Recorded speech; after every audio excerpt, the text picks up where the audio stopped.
আইপিএলের ইতিহাসে আজ এমন কিছু ঘটল যা এর আগে কোনো ভারতীয় ব্যাটার করে দেখাতে পারেননি। রেকর্ডের বন্যা, 4 ছক্কার বৃষ্টি আর দিল্লির অরুণ জেটলি স্টেডিয়ামে কেবল একজন মানুষেরই রাজত্ব। তিনি রাহুল। হ্যাঁ, দিল্লির জার্সিতে আজ রাহুল যা করলেন তাকে স্রেফ ব্যাটিং বললে ভুল হবে।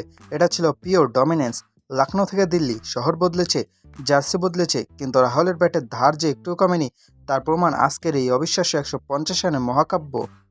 আইপিএল মানে বাঘা বাঘা সব ব্যাটারদের মেলা। ক্রিস গেল থেকে ব্র্যান্ডন ম্যাককালাম অনেকেই রানের পাহাড় গড়েছেন, কিন্তু ভারতীয় কোনো ব্যাটার কি কখনো 150 রানে গড়তি ছুঁতে পেরেছিল? উত্তরটা ছিল না।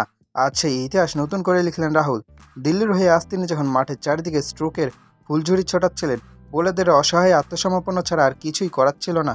এটি কেবল ব্যক্তিগত সর্বোচ্চ রান নয়, এটি রাহুলের ক্যারিয়ারের তো বটেই, আইপিএলের ইতিহাসে অন্যতম সেরা মাস্টার ক্লাস ইনিংস। 15টি বাউন্ডারি আর ডজন খানেক ছক্কায় রাহুল আজ বুঝিয়ে দিলেন কেন তাকে ফরম্যাটের সেরা বলা হয়।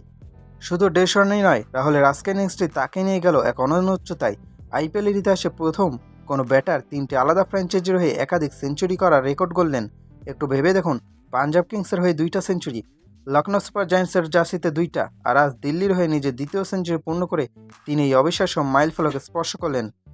ফ্র্যাঞ্চাইজি ক্রিকেটে কনসিস্টেন্সি বজায় রাখা কতটা কঠিন সেটা আমরা সবাই জানি, কিন্তু রাহুল যেন এক অদ্ভুত জাদুঘর। কন্ডিশন যাই হোক, দলের ম্যানেজমেন্ট যাই হোক, রাহুলের রান করার অভ্যাসটা ঠিক একই রকম। দিল্লির জার্সিতে তার এই অ্যাডাপ্টেবিলিটি তাকে বিশেষ কিছু করে তুলেছে। রাহুল এই রুদ্রমূর্তির ভর করে দিল্লি ক্যাপিটালস আজ আইপিএলের সর্বোচ্চ দলীয় সংগ্রহের তালিকায় নিজেদের নাম লিখিয়ে নিল। শুরু থেকে অ্যাটাকিং মুড, মাঝপথে রাহুলের সেই বিধ্বংসী গিয়ার পরিবর্তন, সব মিলিয়ে দিল্লি আজ স্কোরবোর্ডে যা তুলেছে তা প্রতিপক্ষের জন্য কেবল রান পাহাড় নয়, যেন এক মানসিক চাপ। দিল্লির মাঠ এমনিতেই ছোট, কিন্তু আজ রাহুল সেটাকে আরও ছোট বানিয়ে ছাড়লেন। আইপিএলের ইতিহাসে দিল্লির এই কামব্যাক এবং রাহুলের এই লিডারশিপ কোয়ালিটি নিশ্চিতভাবে আসরে বাকি দলগুলোকে বড় সতর্কবার্তা দিয়ে রাখল।